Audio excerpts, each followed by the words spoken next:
تو بہت بڑا ہے، لیکن دین کا مجموعہ علماء کرام نے 5 چیزیں بتائی ہے۔ ایمانیات کی لائن صحیح ہو، عبادت کی لائن صحیح ہو، ہمارے معاملات صحیح ہو جاوے، ہماری معاشرت صحیح ہو، ہمارے اخلاق صحیح ہو۔ اب 5 چیزیں ہمارے اندر نہیں ہیں۔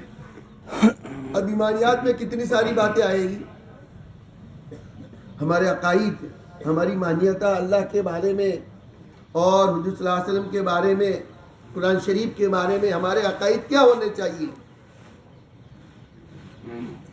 تو ایمانیات کی لائن ہماری صحیح ہو، عقائد کی لائن صحیح ہو۔ ہم سب ہیں مسلمان ہیں، لیکن ہمارے ایمان کا کیا حال ہے، ہمارے عقیدوں کا کیا حال ہے۔ تو ایمانیات کی لائن صحیح ہو، عبادات کی لائن صحیح ہو کہ عبادت میں نماز ہے، روزہ ہے، کتنی ساری عبادتیں ہیں۔ تو ایمانیات کی لائن صحیح ہو، عبادات کی لائن صحیح ہو۔ ایسے معاملات، ہمارا لین دین لوگوں کے ساتھ کیسا ہو، وہ اسلام کے مطابق ہونا چاہیے۔ آج تو موقع ایسا ہے کہ جس کا لیا اس کا دیا ہی نہیں۔ آج کے زمانے میں لینے کے جھگڑے ہیں، پہلے کے زمانے میں دینے کے جھگڑے تھے۔ جس کا لیا اس کا دیا نہیں ہے، ونوے ہو گئے ہیں، بس کسی کا لے لو، سب کا مال ہڑپ کر جاؤ۔ تو جس کا لیا اس کا دیا نہیں، معاملہ صحیح نہیں ہے۔ اگر ایک آنا کسی کا ہمارے پاس رہ گیا ہوگا تو 700 مقبول نمازیں دینی پڑے گی۔ تو ہمارا لین دین صحیح ہو، اسلام کے مطابق ہو، سنت شریعت کے مطابق ہو، لینا دینا ہمارا صحیح ہو جاوے۔ وہ کسی جگہ لکھا ہوا ہے، پہلے کے بنی اسرائیل میں بھی ایک بات بنی ہے، حضرت عمر رضی اللہ تعالیٰ عنہ کے زمانے میں بھی یہ بات بنی تھی کہ ایک آدمی نے ایک زمین بیچی، دوسرے نے خریدی۔ جس نے زمین خریدی، برسوں کے بعد اس کو مکان بنانے کی ضرورت پڑی، تو مکان بنانے کے لیے وہ تعمیر شروع کر رہا ہے، بنا کا کام، پائے کا کام شروع کر رہا ہے۔ تو اندر سے چرو نکلا، مرتبان نکلا، سونے چاندی کا گھڑا نکلا، سونے چاندی کے سکے بھرا ہوا گھڑا نکلا۔ تو یہ تو چونک گئے کہ میں نے سامنے والے سے زمین خریدی تھی، اس کے باپ داداؤں نے اس کو اندر دفن کیا ہوگا، میں اس کا مالک نہیں ہوں، حق اس کا ہے تو اس کو دینا چاہیے۔ تو فوراً اپنے کام کاج کو روک دیا اور وہ سارا کا سارا لے کے سامنے والے کے گھر گیا اور جا کے کہا کہ میں نے آپ سے زمین خریدی تھی، کہا میں نے آپ کو بیچی تھی، بات ختم ہو گئی، کیا بات ہے؟ بولے اس میں سے چرو نکلا ہے، مرتبان نکلا ہے، سونے چاندی کے سکے بھرا ہوا گھڑا نکلا ہے، اب اس کو لے لو۔ کہا نہیں، میں نے تجھے زمین بیچ دی، جو نکلا تیرا۔ یہ کہتا نہیں، میں نے زمین خریدی تھی، زمین میری، گھڑا تمہارا ہے، میں تم کو دینے کے لیے آیا ہوں۔ اب آج کل کا معاملہ ہوتا تو کیا ہوتا، ہم اس کو چھپا دیتے، کسی سے بات بھی نہ کرے۔ تو اس زمانے میں جھگڑے تھے لینے کے، آج جھگڑے ہیں لینے کے۔ تو اس کو کہہ رہا ہے تو گھڑا لے لے، وہ کہتے نہیں، میں نے تجھے زمین بیچی، گھڑا بھی تیرا۔ یہ کہتے میں نے زمین خریدی تھی، گھڑا لے نہیں سکتا۔ دونوں کو الگ الگ سمجھایا۔ اس وقت کے جو بادشاہ ہوں گے، اس وقت جو ہوں گے حاکم، ان کے پاس گئے اور کہا کہ ہمارا جھگڑا، یہ کہتا ہے یہ لیتا نہیں ہے، وہ کہتا ہے کہ وہ لیتا نہیں ہے۔ دونوں کو سمجھایا کہ لے لو، خریدنے والوں کو کہا لے لے، وہ تجھے دے رہا ہے۔ بیچنے والوں کو کہا کہ وہ منع کر رہا ہے، تم واپس لے لو۔ کہنے میں نہیں لوں گا، اللہ کو کیا جواب دوں گا، میں بیچ چکا ہوں، زبان کی قیمت ہے۔ دونوں کو سمجھایا، نہیں مانا، تو اللہ نے دل میں بات ڈالی۔ دونوں کو پوچھا آپ کی اولاد ہے؟ تو ایک کا لڑکا تھا، ایک کی لڑکی تھی، کہ کام کرو دونوں کے نکاح کر دو۔ تو ان کو بات سمجھ میں آ گئی، گلے اتری، تو وہ شادی کروا دی، کہ ان کو ہدیہ دے دو۔ تو یہ لین دین کہ معاملہ ہمارا صحیح ہو۔ تو دین 5 چیزوں کے مجموعے کا نام ہے کہ ایمانیات کی لائن صحیح ہو، عبادات کی لائن صحیح ہو، اور معاملات کی لائن صحیح ہو، ہمارا معاملہ صحیح ہو، اور معاشرت، ہمارا رہنا سہنا، لوگوں کے ساتھ کیسے رہنا، مسلمان آپس میں کیسا رہے، بھائی بھائی کیسا رہے، بیوی کے ساتھ کیسے رہنا، ماں باپ کے ساتھ کیسے رہنا، پڑوسی کے ساتھ کیسے رہنا، سیٹ ہو تو کیسا ہو، نوکر ہو تو کیسا ہو، برادران وطن ہمارے ہندو بھائی ان کے ساتھ کیسے رہنا، ہر ایک کے ساتھ کیسے رہنا، ہمارا رہن سہن صحیح ہو جائے۔ اور اخلاق، کہ ہمارا اخلاق صحیح ہو۔ نبی صلی اللہ علیہ وسلم فرماتے میں اخلاق کے ڈھانچے کو مکمل کرنے کے لیے دنیا میں بھیجا گیا ہوں، کہ ہمارے اخلاق صحیح ہو، کہ اخلاق صحیح ہونے چاہیے۔ ہم سب مسلمان ہیں، مسلمان کے اخلاق تو کیسے ہونے چاہیے، اس کے اخلاق کو دیکھ کر لوگوں کو دین سمجھ میں آنا چاہیے. اخلاق ہے ایسے ہونے چاہیے اس کو دیکھ کر لوگوں کو دین سمجھ میں آئے. تو دین 5 چیزوں کے مجموعے کا نام ہے. 5 چیزوں کے مجموعے کا نام ہے. یہ 5 چیزیں ہماری زندگی میں آنی چاہیے, اس کی فکر ہم سب کو کرنی چاہیے. تو جیسے میں نے کہا دین ہم سب کی زندگی میں آنا چاہیے. ہم سب مسلمان ہیں لیکن اسلام ہماری زندگی میں نہیں ہے اور اسی وجہ سے ہم سب کے سب پریشان ہیں. مسلمان کلمہ تو پڑھتا ہے لیکن زبان سے کلمہ پڑھ لینا کافی نہیں ہے. بہت بڑی بات ہے, زبان سے کلمہ پڑھنا بھی بہت بڑی بات ہے. حدیث میں ہے جس کا مفہوم ہے کہ جس کا پہلا کلمہ لا الہ الا اللہ ہو اور آخری کلمہ لا الہ الا اللہ ہو, اگر 1000 برس بھی جیے گا تو سیدھا جنت میں جائے گا. زبان سے کلمہ پڑھنا بھی بہت بڑی بات ہے. ایمان جنت کی قیمت ہے, ایمان جنت کی چابی ہے. لیکن ہم نے جو سمجھا ہے کہ بس خالی زبان سے کلمہ پڑھ لو, زبان سے کلمہ پڑھ لینا کافی ہوتا تھا. ابو جہل بھی پڑھ لیتا. جیسے نکاح میں نے قبول کی تو قبول کی کے پیچھے بہت ساری ذمہ داریاں ہیں, ایسے ایمان کے پیچھے بہت ساری ذمہ داریاں ہیں. وہ قبول کی میں خالی قبول کر لی کہہ دے اور ذمہ داریاں پوری نہ کرے تو. میں نے اس کو اپنے نکاح میں قبول کیا تو اس کے پیچھے کتنے ساری ذمہ داریاں ہیں. ہر ایک سمجھتا ہے کہ 1 کے 2 ہوئے, 2 کے 4 ہوں گے تو اس کو کھانا پینا کپڑا لتا بیماری سیماری جو ہے سب میری ذمہ داری. آدمی سمجھتا ہے نکاح میں.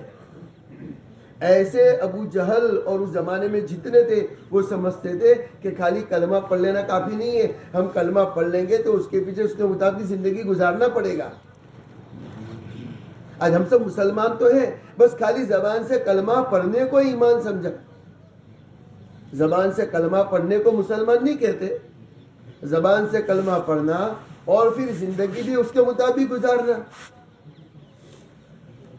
اس لیے جیسے میں نے کہا وہ تصویر کے بارے میں کہ بھئی جو شیر کی تصویر تھی اسے بات سمجھائی گئی. ہم سب مسلمان تو ہے لیکن خالی زبان سے کلمہ پڑھ لیا, اس کی وجہ سے اسلام بدنام ہے. اور بیچاری دوسری قوموں کو بھی اسلام سمجھ میں نہیں آتا. ایک آدمی دروازے پہ کھڑا ہے, نہ خود اندر جاتا ہے نہ کسی کو آنے دیتا ہے. ہم مسلمان ہیں لیکن زندگی اسلام سے کوسوں دور ہے تو دوسری قوموں کو بیچاروں کو اسلام سمجھ میں نہیں آتا. اس لیے مسلمان کو اپنی زندگی میں ایمان لانے کی کوشش کرنی چاہیے. خالی زبان سے کلمہ پڑھ لینا کافی نہیں, اس کے بارے میں بھی کسی جگہ سمجھایا گیا. ایک شکاری تھا اور شکاری آدمی پرندے پکڑ پکڑ کر اپنا گزران چلاتا تھا. وہ شکار کرتا پرندوں کا اور پھر اسے بیچتا. وہ جال لگاتا اور جال میں تیتر آتے ہیں, بہت سارے پرندے آتے ہیں. اس کا روزانہ کا گزران چلا کرتا تھا. تو جنگل میں جاتا, سارے پرندوں کو اس نے پکڑ پکڑ کر بیچا. تو ایک مرتبہ کوئی بڑا پرندہ تھا, اس نے سارے پرندوں کو سمجھایا کہ شکاری آتا ہے, جال بچھاتا ہے اور سب کو پکڑ کے لے جاتا ہے اور بیچتا ہے. ہمارا تو پورا جنگل ہی خالی ہو گیا. میرے پاس ایک منتر ہے, میں ایسا منتر جانتا ہوں, وہ منتر جو پڑے گا وہ آدمی شکاری کی جال میں نہیں پھنسے گا, وہ پرندہ شکاری کی جال میں نہیں پھنسے گا. بولو تم چاہتے ہو تو سارے پرندے خوش ہو گئے کہ یہ تو اچھا ہے. روزانہ شکاری جال بچھاتا ہے اور سارے پرندوں کو پکڑ کے شکار کر کے لے جاتا ہے, بیچ کر اپنا گزران چلاتا ہے. تو جو بڑا پرندہ تھا اس نے سمجھائی یہ بات کہ میرے کو ایسا منتر معلوم ہے کہ وہ منتر جو بولے گا شکاری کی جال سے اس کے چنگل سے بچ جائے گا. بولے کیا منتر ہے؟ کہا منتر ایسا ہے, وہ منتر میں تم کو جو بولا وہ منتر تمہیں بولنا ہے. تو کیا منتر ہے؟ تو اس نے کہا آپ سب کو ایسا بولنا ہے, شکاری آئے گا, دانا ڈالے گا, جال بچھائے گا, ہم دیکھیں گے بھی نہیں, اڑ جائیں گے. شکاری آئے گا, دانا ڈالے گا, جال بچھائے گا, ہم دیکھیں گے بھی نہیں, اڑ جائیں گے. کہ یہ منتر ایسا ہے جو بھی اس منتر کو پڑھے اور بولے وہ شکاری کی جال سے بچ جاوے اور شکاری کی چنگل میں نہ آوے. تو سارے پرندے خوش ہو گئے کہ اس کو تو بولیں گے ہم. کیا بولنے کو کہا تھا جی؟ کیا بولنے, کون سا منتر تھا؟ شکاری آئے گا, دانا ڈالے گا, جال بچھائے گا, ہم دیکھیں گے بھی نہیں, اڑ جائیں گے. اب سارے پرندوں نے بولنا شروع کیا ایک ساتھ, شکاری آئے گا, دانا ڈالے گا, جال بچھائے گا, ہم دیکھیں گے بھی نہیں, اڑ جائیں گے. سب نے ایسا بولنا شروع کیا. اب یہ تو بس وہ منڈلا رہے اور بول رہے شکاری آئے گا دانا ڈالے گا بول رہے. وقت پہ شکاری آیا تو اس نے دیکھا کہ کچھ بھنبھناہٹ ہو رہی ہے, آواز آ رہی ہے. تو اس کے کانوں پہ آواز ہے کہ سارے پرندے بول رہے شکاری آئے گا دانا ڈالے گا جال بچھائے گا, ہم دیکھیں گے بھی نہیں اڑ جائیں گے. اس کے تو ہوش اڑ گئے کہ یہ تو بہت شیانے ہو گئے, تو بہت ہوشیار ہو گئے, اب میرا گزران کیسے چلے گا. تو بہت دیر تک پریشان رہا کہ اب تو میرا کاروبار ٹھپ ہو جائے گا, اب تو کوئی میری چنگل میں نہیں آئے گا, یہ جال میں کوئی نہیں پھنسے گا. اس نے کہا میں اپنے بس کی کوشش تو کروں. تو اس نے جال بچھائی تھوڑی دیر کے بعد کہ میں جال تو بچھاتا ہوں, ہو سکتا ہے کوئی آوے. تو اس نے جال بچھائی, دانے بھی ڈالے. تو سارے پرندے بول رہے تھے شکاری آئے گا دانا ڈالے گا جال بچھائے گا, ہم دیکھیں گے بھی نہیں اڑ جائیں گے. سارے بول بھی رہے, اور جیسے ہی جال بچھائی اور جیسے ہی دانے ڈالے وہ سارے پرندے آئے اور اس میں پھنس بھی گئے. اور پھر بھی وہ بول رہے شکاری آئے گا دانا ڈالے گا جال بچھائے گا, ہم دیکھیں گے بھی نہیں اڑ جائیں گے. وہ شکاری نے دیکھا کہ اس میں پھنس گئے اور اس کو سب کو جال کے اندر سے پکڑا, تو بھی وہ بول رہے شکاری آئے گا دانا ڈالے گا جال بچھائے گا, ہم دیکھیں گے بھی نہیں اڑ جائیں گے. یعنی وہ پرندے منتر کو سمجھے نہیں, خالی زبان سے بولے تو کیا فائدہ دے. وہ پرندے اگر اس کو سمجھے ہوتے کہ شکاری کی جال میں نہیں پھنسنا ہے, کہ اس نے دانا ڈالا جال بچھائی پتہ چل گیا تو اس میں پھنسنا نہیں چاہیے, دانا کھانا نہیں چاہیے, ہم دیکھیں گے بھی نہیں, وہ بھلے کچھ بھی کرے. تو جیسے وہ زبان وہ بول رہے, وہ شکاری نے ان کو پکڑا بھی اور لے کے بیچا بھی اور ذبح بھی کر دیا. تو خالی زبان سے بولنے سے کچھ کام قابو میں نہیں آتا. ایسے ہم سب سوچے ایمان کے بارے میں. اس لیے کلمہ تو کہتے ایک چیز کو زبان سے کہنا اور دل میں اس کو اتارنا اور بدن کے نکلنے والے اعمال اس کے مطابق کرنا. اس لیے آج پوری دنیا میں مسلمان پریشان اسی بنیاد پر ہے. اس لیے ایسی ایک مثال اور جگہ دی گئی ہے, مسلمان پریشان دین ایمان کو چھوڑنے کی بنا پر پریشان ہے. اس کے بارے میں سمجھایا گیا کہ ایک دیہاتی شہر میں آیا. وہ دیہاتی نے کبھی والی بال نہیں دیکھا تھا. آپ نے دیکھا والی بال کیسا ہوتا ہے؟ چمڑے کا بال ہوتا ہے, اس میں ربر کی ٹیوب ہوتی ہے, اس میں ہوا بھرتے, پھر بیچ میں ایک نیٹ ہوتی ہے اور ادھر 10-11 کھلاڑی ادھر 10-11 کھلاڑی اور پھر ڈشم کھیلتے. دیکھا آپ نے؟ نہیں دیکھا. ایسے ایک مثال دی گئی, ایک دیہات کا آدمی, اس نے کبھی زندگی بھر والی بال نہیں دیکھا تو کبھی شہر میں نہیں آیا تھا, پہلی مرتبہ شہر میں آیا. اس نے دیکھا کہ لوگ والی بال کھیل رہے ہیں, ایک ادھر سے مار رہا ہے ایک ادھر سے مار رہا ہے. تو بہت پریشان کی, گیند کا بال کا کیا قصور ہے کہ اس کو مارا جا رہا ہے. یہ بہت پریشان, اس نے پہلی مرتبہ دیکھا تھا. تو اس میں اگر گرنے نہ دے تو پوائنٹ چڑھتے, ایک ادھر سے سائڈ کے مارتا ہے, دوسرا ادھر سے سائڈ کے مارتا ہے, اور پوائنٹ چڑھتے چلے جا رہے ہیں. اب جتنا گیند کو مارا جا رہا ہے اس کی پریشانی بڑھتی چلی جا رہی ہے. اس کا کیا قصور ہے کہ اس کو مارا جا رہا ہے؟ وہ بہت پریشان کہ اس کو مارا جا رہا ہے. تھوڑی دیر کے بعد جب وقفہ ہوا, ریسیس ہوئی, تو چائے ناشتے کے لیے کھلاڑی گئے. وہ چائے ناشتے کے لیے گئے تو بال ایک طرف گرا ہوا تھا. آدمی اپنے بس کی کوشش کرے تو اللہ سجاتا ہے. تو یہ دیہاتی نے اس بال کو ہاتھ میں لیا کہ میں دیکھوں تو صحیح کیا بات ہے, اس کو کیوں لوگ مارتے ہیں. جب اس نے جیسے ہی بال کو ہاتھ میں لیا, اللہ نے دماغ میں ایک بات ڈالی, ہاں اب مجھے پتا چلے اس کو کیوں مارا جا رہا ہے. یہ اندر سے خالی ہے اس لیے مارا جا رہا ہے. اگر اس میں کچھ بھرا ہوا ہوتا تو جو مارتا اس کا کیا ہوتا؟ اس میں پانی ہوتا, اس میں دھول ہوتی, اس میں چونا ہوتا, اس میں کوئی چیز بھری ہوئی ہوتی, اور پھر آدمی کا دیوار پہ پھینٹ مارے تو کیا ہوئے؟ فریکچر ہو جاوے, انگلیاں ٹوٹ جاوے. تو بال اندر سے خالی ہے اس لیے اس کو جو مار رہا ہے تو بال ادھر سے ادھر جا رہا ہے.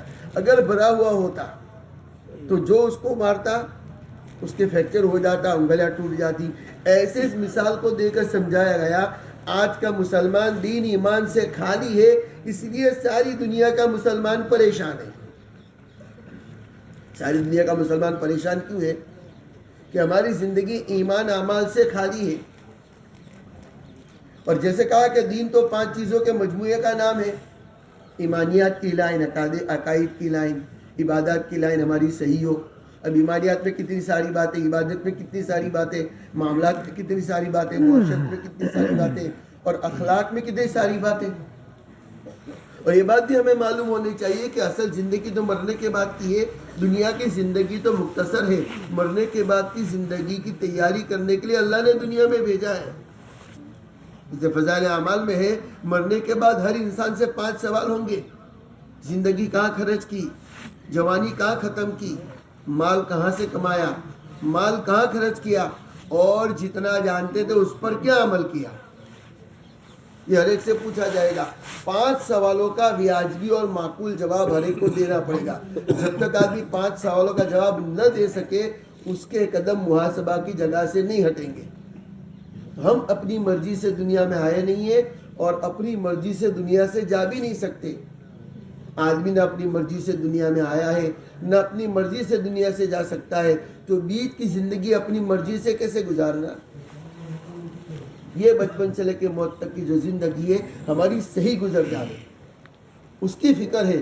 اس کے لیے ہم سب کو فکر دلائی جاتی ہے. تو جیسے کہ 5 سوالوں کا جواب دینا پڑے گا. 5 سوالوں کا جواب آدمی جب تک نہ دے, زندگی کہاں خرچ کی, تو پوری زندگی کے بارے میں پوچھا جائے گا. ہم زندگی کے بارے میں آزاد نہیں ہیں. زندگی اللہ تعالیٰ نے ہم کو دی ہے, اور ہمارے اندر جو زندگی میں جو روح ہے, اصل روح ہے, روح کو بنانے کی فکر ہونی چاہیے. آج ساری دنیا اپنے جسم کو بنانے میں لگی ہوئی ہے. حضرت مولانا عمر صاحب پالنپوری رحمۃ اللہ علیہ آسان مثال دے کر سمجھایا کرتے تھے کہ انسان کا جو بدن ہے وہ بدن روح اور جسم دونوں کا مجموعہ ہے. ایک انسان کا انتقال ہو گیا تو اس کا پورا بدن موجود ہے, لیکن روح نکل گئی, وہ کسی کام کا نہیں ہے. تو انسان کے بدن میں ایک روح ہے, ایک جسم ہے. جسم جو ہے مٹی سے بنا ہے تو اس کی خوراک بھی مٹی سے آتی ہے. انسان کی ضرورت کی جتنی چیزیں, پانی ہو, کھانا ہو, کپڑا ہو, لباس ہو, مکان ہو, سواری ہو, انسان کی ضرورت کی تمام چیزیں زمین سے آتی ہیں. تو انسان کا جو بدن ہے مٹی سے بنا ہے, تو اس کی ریکوائرمنٹ, اس کی ضروریات, اس کو بھی اللہ مٹی سے نکالتے, زمین سے نکالتے. اور وہ انسان کو نہ ملے تو انسان لاغر اور کمزور ہو جائے گا. انسان پانی نہ پیوے, انسان کھانا نہ کھاوے, بدن سے اس کی خوراک نہیں ملے تو کیا ہوئے. تو بدن مٹی سے بنا ہے تو اس کی ضروریات بھی مٹی سے آتی ہے.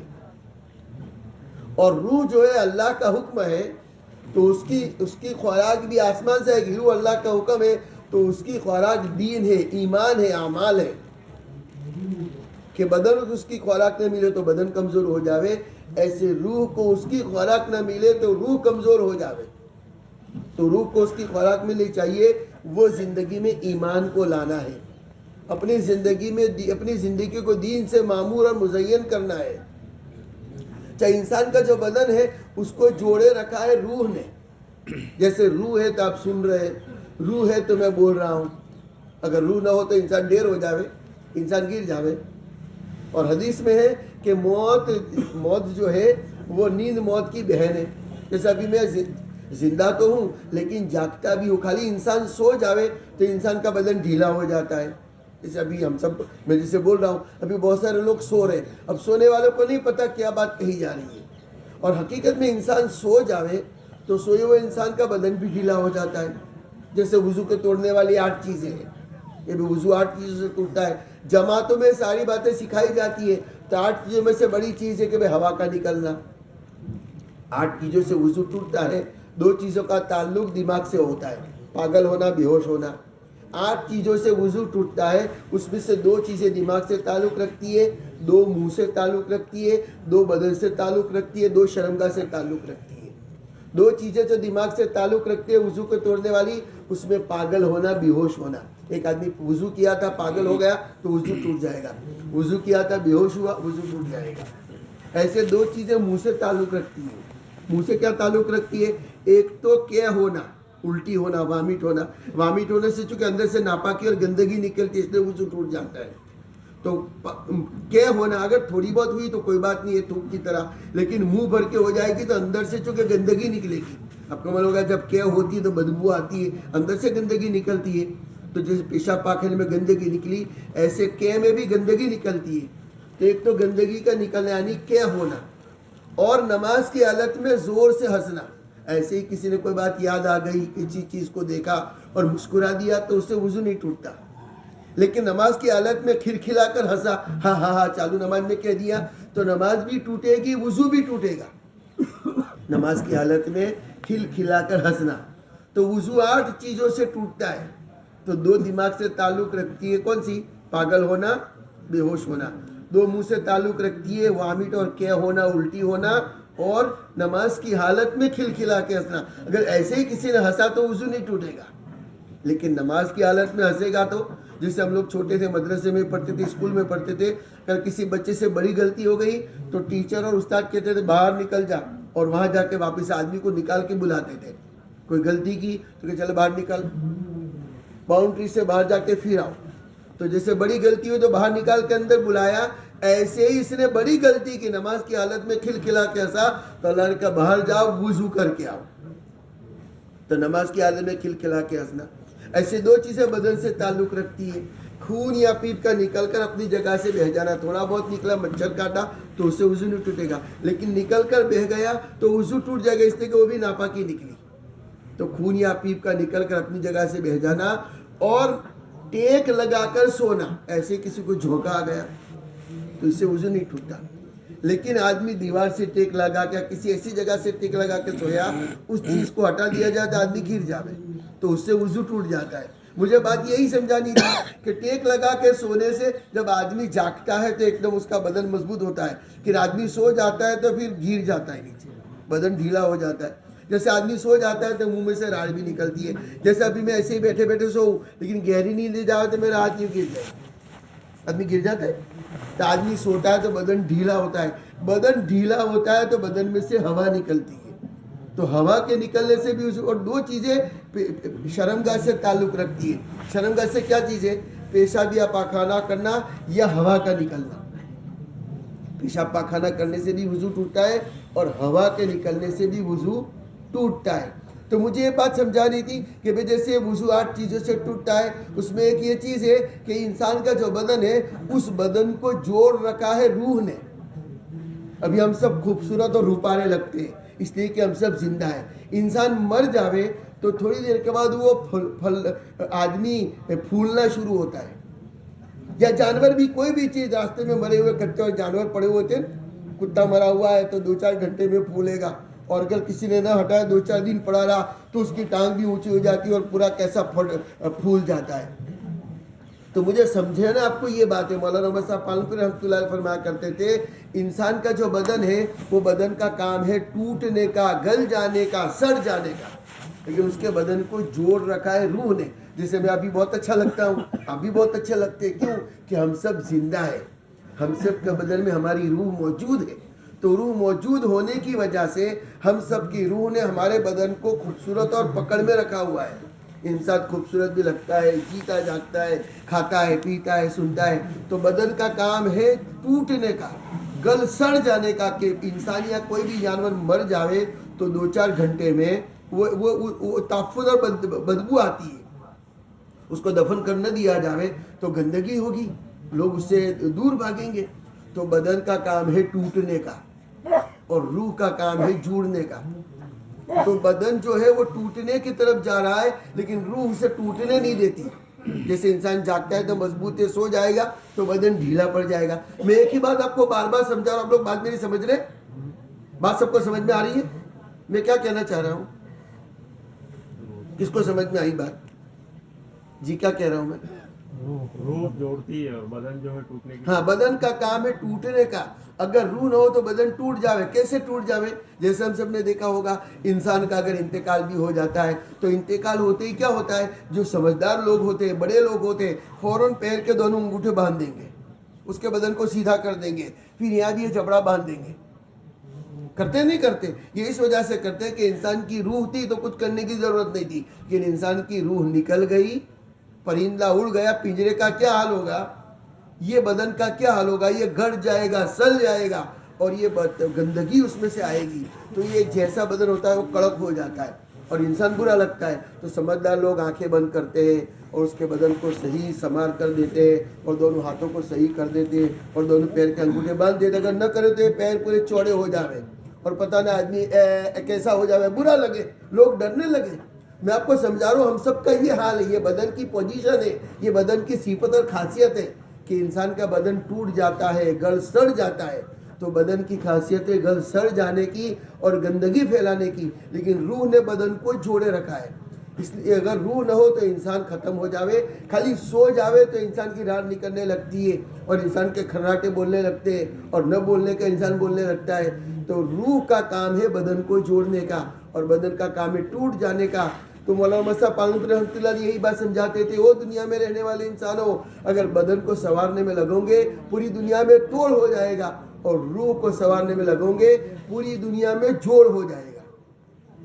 بدن کو سنوارنے میں لگیں گے تو توڑ ہوگا اور روح کو سنوارنے میں لگیں گے تو جوڑ ہو جائے گا. تو محنت اس کی ہے کہ لوگ اپنی روح کو سنوارنے والے کیسے بنے. روح کیسے سنورے گی؟ جیسے بدن کو اس کی خوراک دنیا کی چیزیں کھانا پانی اور لباس اور مکان ملتا ہے، ایسے روح کی خوراک دین زندگیوں میں لانا ہے. اس میں سب سے بڑی بات ایمان کی ہے کہ ایمان جنت کی قیمت ہے، ایمان جنت کی چابی ہے. مرنے کے بعد کی زندگی میں ایمان کے بارے میں پوچھا جائے گا. ہم سب جو دنیا میں نہیں آئے تھے، ہم سب کی روحوں کو اللہ نے عالم ارواح میں جمع کیا تھا اور ہم سب سے عہد الست لیا تھا کہ الست بربکم، کہ کیا میں تمہارا رب نہیں ہوں. دنیا میں جا کے کسے رب مانو گے؟ اور انسان مر کی قبر میں جاتا ہے تو جیسے ہی دفن کر کے لوگ جاتے ہیں، انسان سے 3 سوال ہوتے ہیں، من ربک ومن نبیک وما دینک، کہ نبی کون، مذہب کیا اور تمہارا رب کون. تو دنیا میں آنے سے پہلے بھی اللہ نے ایمان کا سبق دیا اور دنیا سے جانے کے بعد بھی ایمان کے بارے میں پوچھا جائے گا. تو رب کے بارے میں آنے سے پہلے سبق دیا اور رب کے بارے میں مرنے کے بعد پوچھا جائے گا. اگر بچپن سے لے کے موت تک کی جو زندگی ہے وہ ایمان اعمال والی گزاری ہے تو زبان سے نکلے گا کہ ربی اللہ. اور اگر ہماری زندگی یہ بچپن سے لے کے موت تک کی جو ہماری زندگی ہے اگر یہ ایمان اعمال کے خلاف گزاری ہے تو انسان کو لینے کے دینے پڑ جائیں گے، وہاں جواب نہیں نکل سکتا کہ میرا رب اللہ ہے. تو زندگی میں دین لانا، اس میں سب سے بڑا مرتبہ ایمان کا ہے، اور ایمان کے بعد سب سے بڑا حکم نماز ہے. ہر مسلمان کو 24 گھنٹے کی زندگی میں 5 وقت کی نماز کا اہتمام کرنا چاہیے. جس کی نماز صحیح، بات کے سب اعمال صحیح، اور جس کی نماز بیکار نکلی، بات کے سب اعمال بیکار نکلیں گے. عورتیں کھانا پکاتی ہے چاول تو ایک ہی دانہ اٹھا کے دیکھتی ہے، اگر ایک دانہ پکا تو سمجھ جاتی ہے پوری کھچڑی پک گئی، اور ایک دانہ کچا تو سمجھ جاتے کہ پوری کھچڑی کچی. تو عورتیں ایک دانے پہ پورے بھگونے کی کھچڑی پکنے اور کچا ہونے کا فیصلہ کر لیتی ہے کہ ایک دانہ کچا تو پورے چاول کچے، ایک دانہ پک گیا تو سارے چاول پکے. ایسے ہی مسلمان کی زندگی میں، مسلمان کے اعمال نامے میں مرنے کے بعد سب سے پہلے نماز دیکھی جائے گی. اگر نماز صحیح تو بات کے سب اعمال صحیح، اور نماز بیکار تو بات کے سب اعمال بیکار گنے جائیں گے. اس لیے اپنے ایمان کو بنانا، اللہ کی ذات کا تعلق پیدا کرنا، دنیا میں کسی سے کچھ نہیں ہوتا، اللہ سے ہوتا ہے. اس میں یوسف صاحب رحمۃ اللہ علیہ کو فرمایا کرتے تھے، سب چیزوں کے یقین کو دلوں سے نکالنے کو ایمان کہتے ہیں. لا الہ الا اللہ، کسی سے کچھ نہیں ہوتا، کوئی عبادت کے لائق نہیں، کوئی پوجنے کے قابل نہیں. اور مولانا انعام صاحب رحمۃ اللہ علیہ فرمایا کرتے تھے، کوئی جی لگانے کے قابل نہیں، کوئی جی لگانے کے قابل نہیں اللہ کے سوا. اللہ ہی سے ہوتا، اللہ کے علاوہ کسی سے کچھ نہیں ہوتا. دنیا میں جو ہے وہ خالی برتن ہے، کھیت خالی برتن ہے، دکان خالی برتن ہے، پیسہ خالی برتن ہے. آسمان سے بارش نہیں برستی، اللہ کے خزانے سے آتی ہے. زمین میں سے اناج نہیں نکلتا، اللہ کے خزانے سے آتا ہے. بھینس میں سے دودھ نہیں آتا، مرغی میں سے انڈا نہیں آتا. جو ہوتا ہے اللہ کرتا ہے. دنیا کی تمام چیزیں خالی برتن ہے، اللہ چاہے تو اس میں سے نفع آوے، اللہ چاہے تو نقصان آوے. اگر کھیتی میں سے آتا تو ایک جیسے آدمی کھیتی کرتا ہے تو کتنے سارے آلو نکلے، لیکن کھیت میں کھڈا تو ہوا نہیں. 1 من 2 من آلو بیارن کیے تھے، بیج بویا تھا آلو کا، لیکن 5 ٹرک بھر کے آلو نکلے. تو ایسا تو ہوا نہیں کہ کھیت میں کھڈا پڑ گیا 5 ٹرک کا. ایک ٹرک میں اگر 10 ٹن مال آ جاتا ہے تو 5 ٹرک یعنی 25 ٹن مال نکلا، لیکن کھیت جو جیسا تھا ویسا کا ویسا ہی ہے. ایسا تو ہوا نہیں کہ کھیت میں کھڈا ہو گیا. وہ آلو اللہ کے خزانے سے آئے. اس لیے جہاں سے ہوتا ہوا نظر آوے، دل کی زبان سے انکار کرنا. دنیا کی سب چیزیں مظہر ہے. بھینس میں سے دودھ نہیں آتا، بھینس مظہر ہے. دودھ ظاہر ہونے کی جگہ بھینس ہے، اور اناج ظاہر ہونے کی جگہ زمین ہے. اور بارش اترنے کی جو جگہ جو دکھ رہی ہے وہ آسمان ہے، لیکن بارش آسمان سے اللہ کے خزانے سے آتی ہے، اور دنیا کی تمام چیزیں اللہ کی محتاج، اللہ اس میں سے کسی کا محتاج نہیں. دنیا میں جہاں سے ہوتا ہوا نظر آ رہا ہے جیسے گھڑی کے کانٹے وقت بتا رہے ہیں، لیکن اصل تو اس کے پیچھے کا مشین کام کر رہا ہے. ایسے دنیا میں جو ہے وہ کانٹے کی طرح ہے، یہ کانٹے وقت نہیں بتا، اس کے پیچھے مشین چل رہا ہے، کتنے سارے اندر مشین کام کرے. آج کل تو یہ ڈیجیٹل آ گیا، ورنہ پہلے وہ چکر والے مشین آتے، کتنے چکر گھومتے تھے تب یہ گھڑی وقت بتاتی تھی. ابھی ڈیجیٹل مشین آ گیا، لیکن جو بھی وہ مشین کام کرتا ہے تو کانٹے وقت دکھا رہے. یہ سوئی کی کوئی کرشمہ اور طاقت نہیں ہے. ایسے پوری دنیا میں جو ہے وہ اللہ کے کرنے سے ہوتا ہے، جو دکھ رہا ہے وہ کانٹے کی طرح ہے. اس لیے کسی جگہ ہمارے یہاں جماعت آئی تھی، جماعت کے ساتھی نئے تھے، لیکن بہت اچھی انہوں نے مثال دی تھی. ایک جماعت آئی تھی اور کہ بھائی اچھی بات دیوار پہ لکھی ہو تو لے لو. ہمارے یہاں جماعت آئی تھی، جماعت کے ساتھی بیان کر رہے تھے تو انہوں نے بہت اچھا سمجھایا کہ مجھے اس کی بات بہت سمجھ میں آئی. انہوں نے ایک مثال دی ایمان کے بارے میں. انہوں نے ایسا سمجھایا کہ دو دوست تھے، ایک شہر کا تھا ایک دیہات کا رہنے والا تھا. شہر کے رہنے والا دوست ایماندار تھا، جماعتوں سے جڑا ہوا تھا اور دیندار تھا، اللہ کے راستے میں جاتا تھا، 6 صفات سمجھے تھے، 4 مہینے اس کے لگے ہوئے تھے. تو دیہات کے دوستوں کو ایسا ہوا کہ میں اپنے دوست کے پاس شہر میں جاؤں. تو گھامڑیا دوست اور دیہات کا دوست شہر میں اپنے شہر والے دوستوں کو دیندار کو ملنے کے لیے گیا، ان کی ملاقات کے لیے گئے. تو شہر والا جو دوست تھا وہ دیندار بھی تھا، تو مجھے مہمان کا مجھے اکرام کرنا چاہیے. تو میں اپنے دوست کا اکرام کروں گا. اچھے سے اچھا کھانا پکوایا اور بہت ساری میزبانی تیار کی، اور کہا آپ نے نماز پڑھ دے، گھر والوں کو کہہ دیا کھانا تیار رکھو، ہم آتے ہیں پھر نماز کے بعد کھانا کھائیں گے. نماز پڑھ کے جب گئے تو بیٹھے تو پردہ لگا ہوا تھا، اور جیسے ہی بیٹھے تو پہلے سے ہو سکتا ہے کہہ رکھا ہو. تو شہر کے دوستوں نے کہا دسترخوان، تو اندر سے دسترخوان نکلا. اندر سے بھیجا ہوگا، سرکا دیا ہوگا. تو کہا دسترخوان، تو اندر سے دسترخوان آیا. تو اس نے کہا پلیٹیں، تو اندر سے پلیٹیں آئی. تو اس نے کہا چاول، تو چاول آئے. کچمبر، جانتے ہو کچمبر کیا ہوتا ہے؟ سلاد، تو اندر سے سلاد آیا. بریانی، تو بریانی آئی. کوفتے، تو کوفتے آئے. قسم قسم کی چیزیں آتی رہی، ان لوگوں نے کھا لیا. کھا کے دوست تو پھر چلا گیا. دیہات کا دوست جب چلا گیا تو اس نے اپنے دوستوں کو خط لکھا کہ آپ کا جو پردہ ہے پردہ مجھے ہدیہ دے دو. تو اس نے سوچا پردہ کیا کام ہوگا؟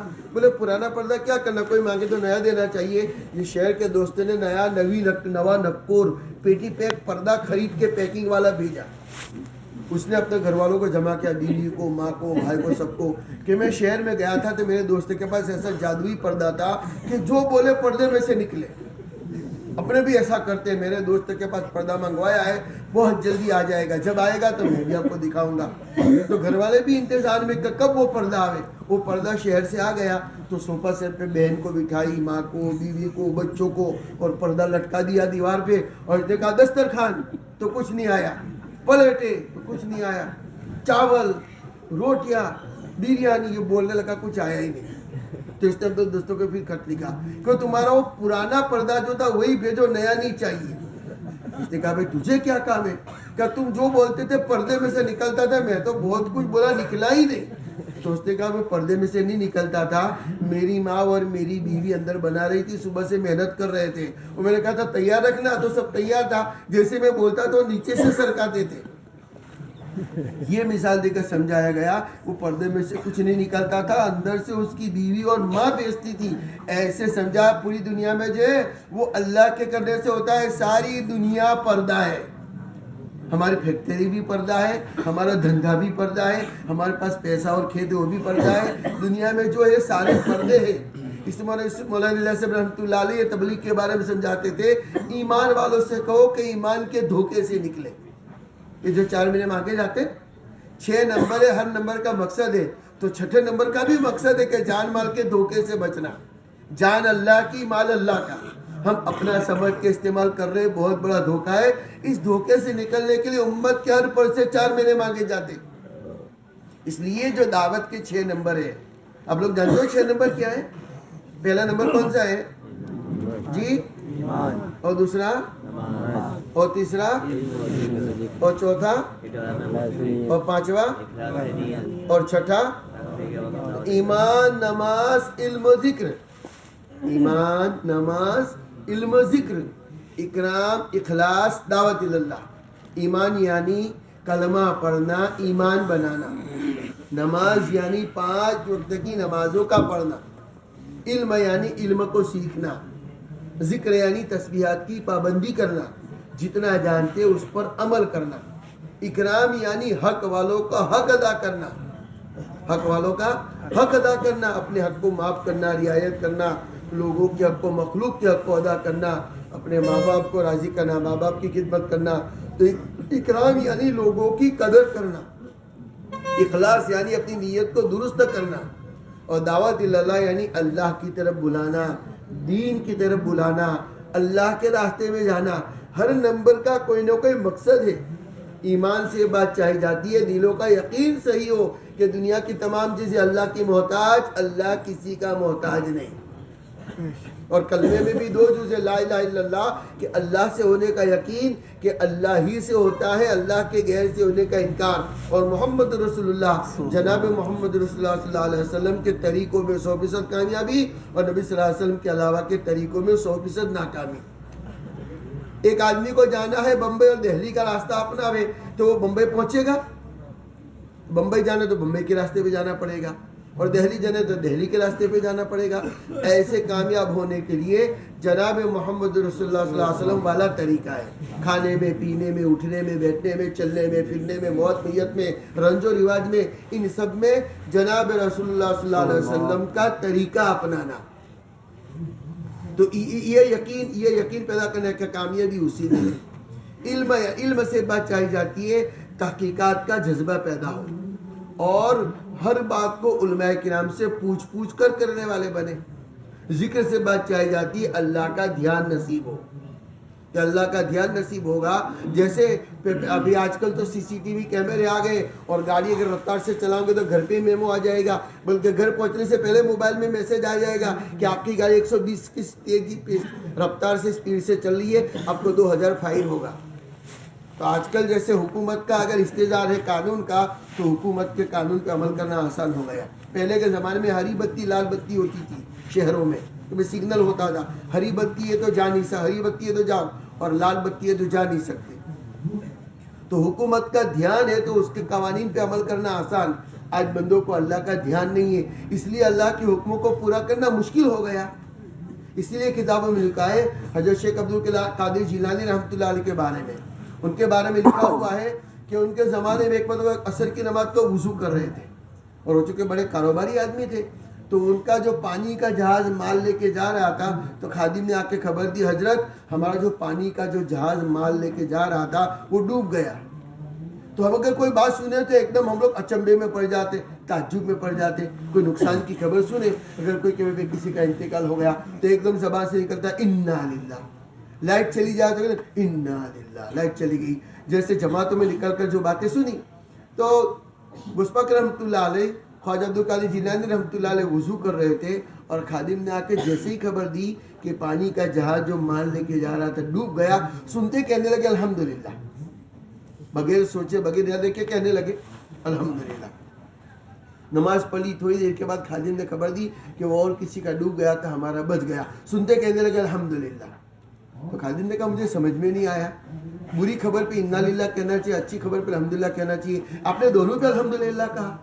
تو شیخ عبد القادر رحمۃ اللہ علیہ کہنے لگے کہ آپ نے جب خبر سنائی کہ آپ کا جہاز ڈوب گیا، تو میں نے فوراً اپنے دل کو ٹٹولا کہ مال تو مقدر کی چیز تھی، مال کے ڈوب جانے کی خبر سے میرا دل اللہ سے غافل تو نہیں ہو گیا۔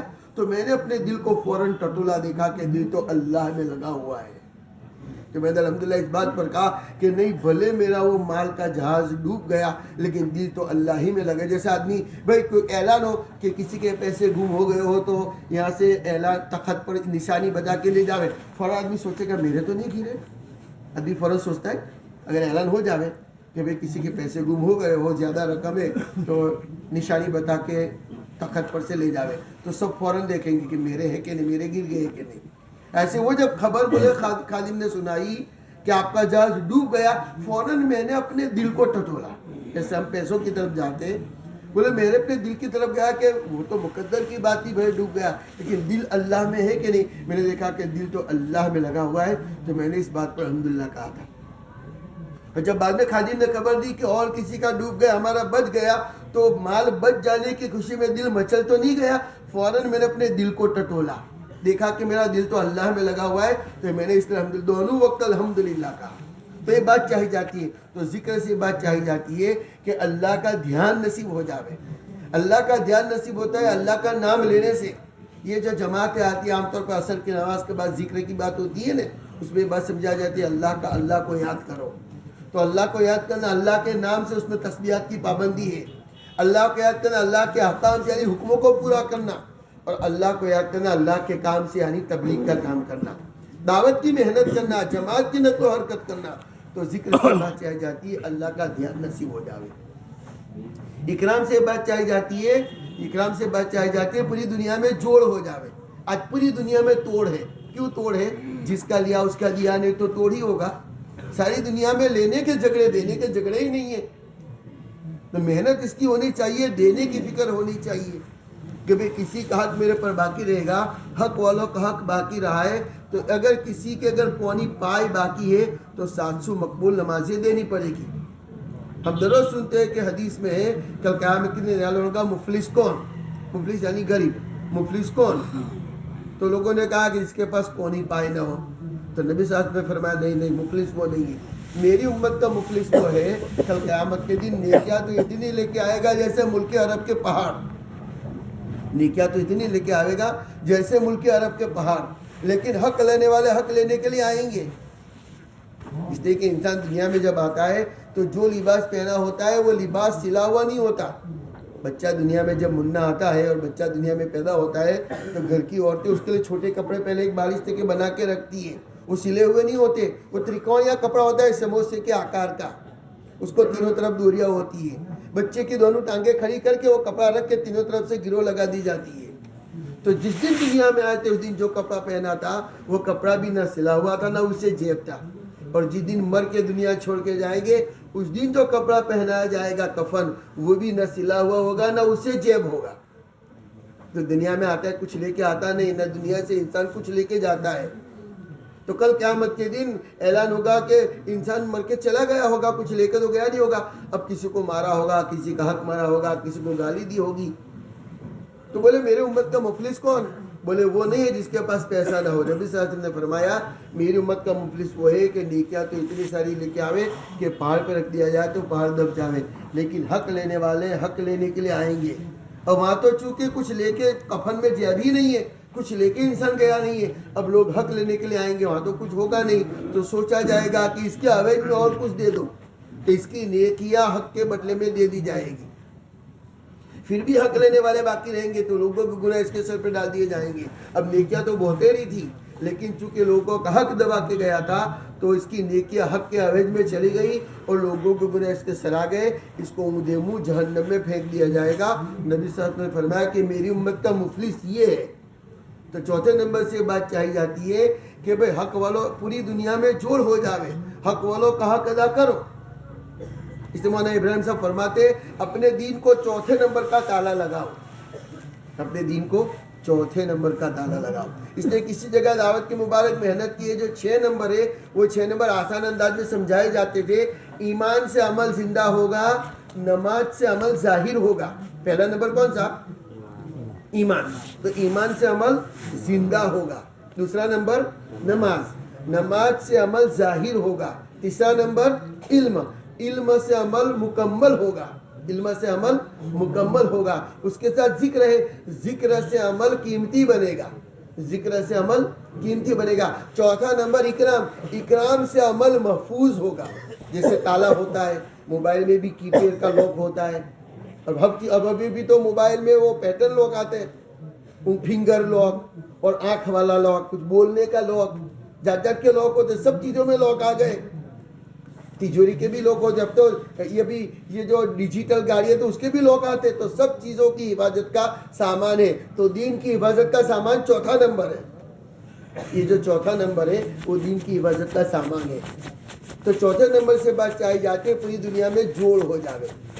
تو ایمان سے عمل زندہ ہوگا, نماز سے عمل ظاہر ہوگا, علم سے عمل مکمل ہوگا, ذکر سے عمل قیمتی بنے گا، اکرام سے عمل محفوظ ہوگا، اخلاص سے عمل جاندار بنے گا، اخلاص سے عمل جاندار بنے گا، اور دعوت سے عمل دوسروں میں منتقل ہوگا، دعوت سے عمل دوسروں میں منتقل ہوگا۔ اس لیے کسی گئے 6 نمبر کو دوسرے انداز میں بھی سنے تھے، ایمان پر محنت کرو گے تو کفر شرک سے بچو گے، ایمان پر محنت کرو گے تو کفر شرک سے بچو گے، نماز پر محنت کرو گے تو گناہوں سے بچو گے، ایمان پر محنت کرو گے تو کفر شرک سے بچو گے، نماز پر محنت کرو گے تو گناہوں سے بچو گے، علم پر محنت کرو گے تو جہالت سے بچو گے، علم پر محنت کرو گے تو جہالت سے بچو گے، ذکر پر محنت کرو گے تو غفلت سے بچو گے، ذکر پر محنت کرو گے تو غفلت سے بچو گے، اکرام پر محنت کرو گے تو دشمنی سے بچو گے۔ آج ساری دنیا میں دشمنی اسی کی ہے کہ حق والوں کا حق ادا نہیں کیا، تو اکرام پر محنت کرو گے تو دشمنی سے بچو گے، اخلاص پر محنت کرو گے تو دکھلاوے سے بچو گے۔ ساری دنیا میں دکھلاوا ہے، اللہ کے احسان دعوت کی مبارک محنت کی برکت سے ابھی لوگوں کو پتہ چلا کہ اخلاص کیا چیز ہے، ورنہ پہلے تو مسجد کی گھڑی پر بھی لکھا ہوا ہوتا تھا گھڑی کس نے رکھی، اور یہ مائک کے ڈنڈی پر بھی لکھا ہوا ہوتا تھا، اور کرسی کے یہ پایوں پر بھی لکھا ہوا رہتا تھا کہ یہ کرسی کس نے رکھی۔ ابھی تو 50,000 کے اے سی کس نے بنایا کسی کو نہیں معلوم کس نے رکھا، اور 5 کروڑ کی مسجد کس نے بنایا کسی کو نہیں معلوم۔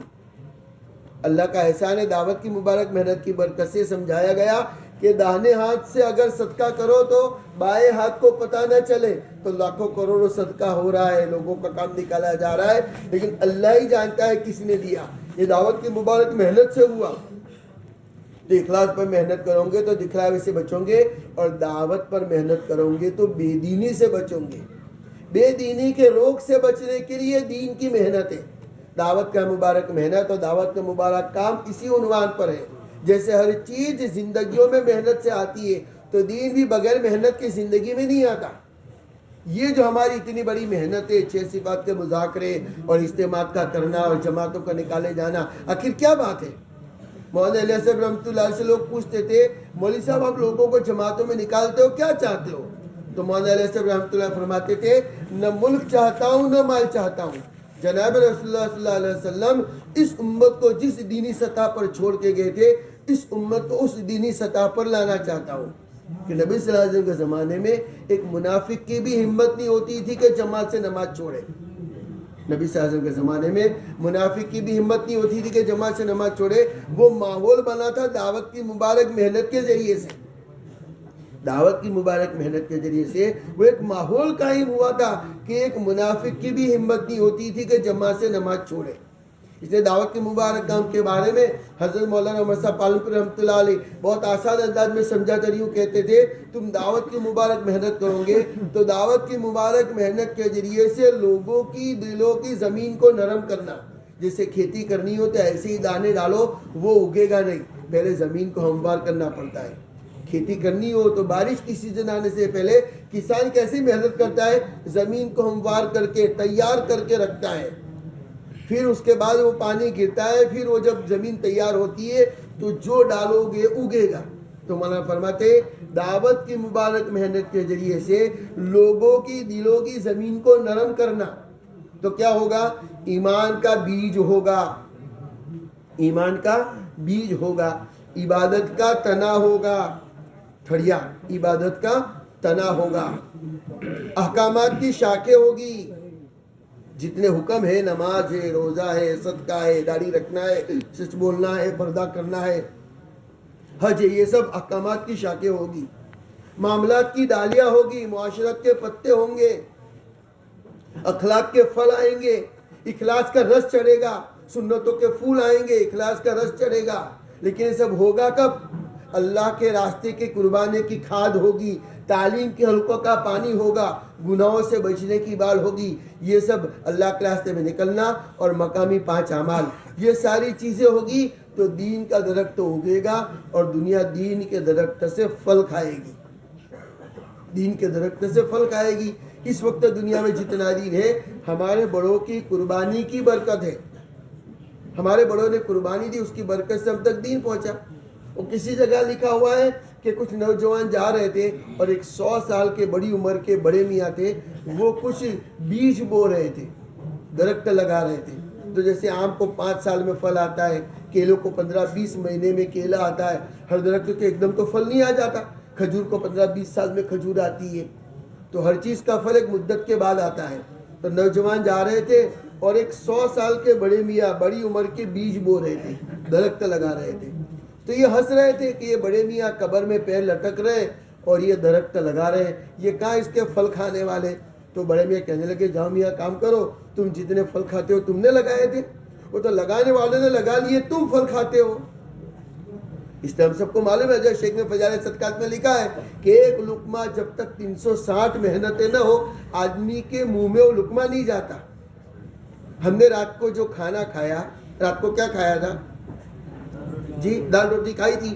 وہ روٹی کس نے پکائی, کون سے توے میں سیکی گئی, کون سی چکی میں پیسا گیا آٹا, کون سے کھیت میں وہ گیہوں اگا, اس کو کس نے پانی دیا, کس نے دوائی دی, کس نے کھاد دیا, کس نے ٹریکٹر سے کھیتی کی, کس نے دوائی ڈالی, کون سے بور کا پانی گیا, اور کون سے تھریشر سے اس کو نکالا, اور کون سے توے میں اس کو سیکا گیا, وہ توا کس نے ٹیپا, کون سے لوہا نے اس کو بنایا, اور وہ جو دال بنی وہ دال کون سے کھیت میں پکی, اس میں مسالہ ڈالا, اس میں تیل ڈالا. یہ تو 15-20 میں آپ کو گنوا رہا ہوں. حضرت شیخ نے لکھا ہے حدیث کے حوالے سے کہ ہر لقمے کے پیچھے 360 محنتیں لگتی ہیں, ہر لقمے کے پیچھے 360 محنتیں لگتی ہے. پھر بھی وہ لقمہ پیٹ میں لے جائے گا, اٹھا کے منہ میں رکھنا پڑے گا, چبانا پڑے گا, کھانا پڑے گا. تو ہر لقمے کے پیچھے اتنی ساری محنتیں, اگر کو سب محنتیں ہم کو ہی کرنی پڑے, بولو ہمارے بس کا ہے وہ کرنا. ہم نے جو دال روٹی رات کو کھائی, ہم نے جو کپڑا پہنا, ایک لقمہ جو ہم کھاتے ہیں, ہر لقمے کے پیچھے 360 محنتیں ہیں. وہ اور کرنے والے کرتے, ایک بھی محنت ہم نے نہیں کی, وہ ساری محنتیں ہم کو ہی کرنی ہوتی. بولو ہمارے بس کا تھا وہ, اس سب کو کس نے کام پہ لگایا, اللہ نے لگایا. تو کہ کھلانے والا اللہ ہے, خالق اللہ ہے, رازق اللہ ہے, مالک اللہ ہے. اس بات کو بولنا, اس کو سمجھنا, اسی کی امت میں چل فکر دعوت دینا. تو وہ جو نوجوان وہ بزرگ بڑے میاں کی ہیکڑی اور مذاق اڑا رہے تھے کہ آپ یہ پھل لگا رہے ہو, کھانے کے لیے تو رہو گے نہیں. تو بڑے میاں کہنے لگے جاؤ میاں کام کرو, اب تک تم نے جتنے پھل کھائے تم نے تھوڑی لگائے, لگانے والے لگا کے چلے گئے, تم کھا رہے ہو, میں لگا کے بھلے ابھی مر جاؤں گا لیکن لوگ کھائیں گے مجھے, لیکن میرا نام آ جائے گا کہ انہوں نے لگائے تھے. ایسے یہ جو دین ہمارے سامنے ہے وہ ہمارے بزرگوں کی قربانی کی برکت ہے. تو ہمارے بزرگوں نے قربانیاں دی, اس کی برکت سے ہم تک دین آیا. ہم بھی محنت کریں گے, ہماری زندگی میں اللہ کا مبارک دین آئے گا. تو کوئی چیز گھروں میں بغیر محنت کے نہیں آتی. اتنا بڑا دین ہماری زندگی میں بغیر محنت کے آئے گا, اس کے لیے محنت کی ضرورت ہے. اسی محنت کے سلسلے میں یہ اجتماع ہے. اجتماع خالی بھیڑ جمع کرنا یا میلے کی شکل ہو جاوے, خالی جمع ہو گئے, جمع کرنے کا نام نہیں ہے, بلکہ اجتماع سے پہلے ایک محنت ہے اور اجتماع کے بعد ایک محنت ہے. اجتماع سے پہلے زونوں میں جماعتیں چلتی ہے, اجتماع سے پہلے گھر گھر کی ملاقات ہوئی ہے, جماعتوں نے اور ساتھیوں نے, آپ ہی لوگوں نے چل پھر کر مجمع کو دعوت دی اور مجمع آیا ہے. اجتماع سے بھی محنت ہوگی, اللہ کے راستے میں لوگ جائیں گے, ہمیں بھی اس کی فکر کرنی چاہیے. جو محنت ہونی تھی مقدر کی ہوگی, اب اجتماع سے اللہ کے راستے میں جانے کی ترتیب بننی چاہیے. ہمیں اللہ کے راستے کی ترتیب بنانی چاہیے. ختم ہونے والی دنیا کے پیچھے برسوں لگا دیے, اب دین زندگی میں آ جاوے اس کے لیے 4 مہینے درکار ہے. ایک سال میں 3 مرتبہ 4 مہینے آتے ہیں. اب جس کی 50 سال کی عمر ہے 154 مہینے دنیا کو دے دیے, جس کی 80 سال کی عمر ہے 240 4 مہینے دنیا کو دے دیے, جس کی 30 سال کی عمر ہے 90 4 مہینے دنیا کو دے دیے. ہمیں ایک 4 مہینے اللہ کے لیے دینے ہیں. پورا مجمع طے کرو, ہم لوگ بھی اپنی ترتیب اللہ کے راستے میں جانے کی بنائیں گے. لیکن کون جائے گا, طلب والا جائے گا. ہمیں اپنی طلب بتانی چاہیے. اجتماع میں تبلیغ میں ہوتا کیا ہے, لوگوں نے بہت اچھا بیان ہوا, لیکن تشکیل لوگوں کو اچھی نہیں لگتی. تشکیل ہوتی ہے تو لوگوں کو برا لگتا ہے, لیکن تشکیل سے بھی بھاگنا نہیں چاہیے. مولانا عمر صاحب پالنپور رحمۃ اللہ علیہ سمجھاتے تھے کہ نہ گوری کو دیکھے نہ کالی کو دیکھے, پیا جسے چاہے سہاگن وہی بنے. نہ گوری کو دیکھے نہ کالی کو دیکھے, نہ گوری کو دیکھے نہ کالی کو دیکھے, پیا جسے چاہے سہاگن وہی بنے. آپ سمجھیں گے یہ کیا ہے, یہ تشکیل ہے کہ اللہ طلب والوں کو لے جاتا ہے. گوری کالی کو دلہا نہیں دیکھتا, پیا جسے چاہے سہاگن وہی بنے. تو جماعت میں وہی جاوے جسے اللہ چاہے. اللہ کس کو چاہتا ہے؟ طلب والوں کو. تو طلب والا تو کھڑا ہو کے اپنا نام لکھاتا ہے. تو آپ لوگ طے کرو ہم سب اللہ کے راستے میں جانے کی ترتیب بنائیں گے. اس لیے کس کے دل میں آتی ہے کہ انشاءاللہ میں اللہ کے راستے میں جانے کے لیے تیار؟ ہمت کر کے کھڑے ہو جاؤ. 4 مہینے والے بھی کھڑے ہو جاوے, چلے والے بھی کھڑے ہو جاوے. اجتماع سے جانا ہے فرمائے ہوئے. اس کے دل میں آ رہی ہے جانے کے بارے میں؟ اپنی طلب اللہ کو دکھانی ہے. فرمائے